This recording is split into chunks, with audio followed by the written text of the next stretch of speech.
So that's what we were looking at. We were looking at how we were doing business and how Alexander Mack did business, how they did church.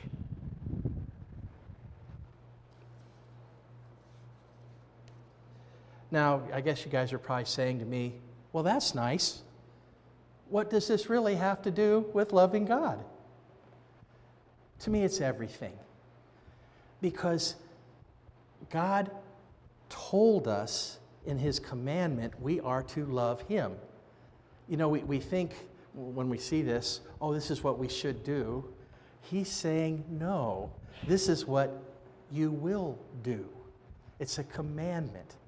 And what better way to show our love for Him than to worship Him? Isn't that what we're doing here, a worship service? And I just remembered, I didn't read Mark, did I? Let's read Mark real quick. Mark 12:30. I get so excited to be up here, I just forget what I'm doing. I guess that comes from being new.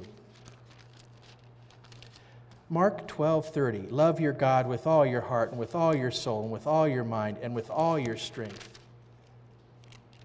So not only do we supposed to love with our heart, soul, and mind, but also our strength. Don't, when we worship, we use all of these. Don't, when we bring joys and concerns to people, when they're brought up, aren't we loving them with compassion, with our heart and our soul and our mind?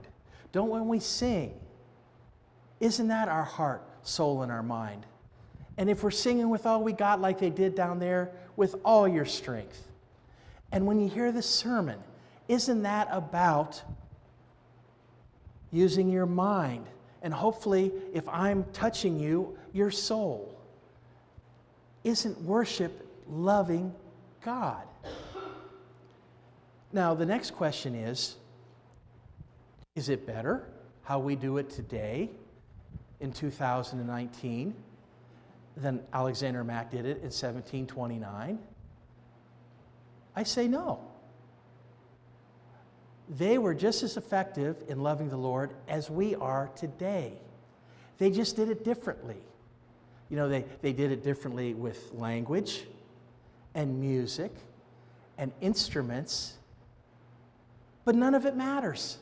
It doesn't matter how we do it.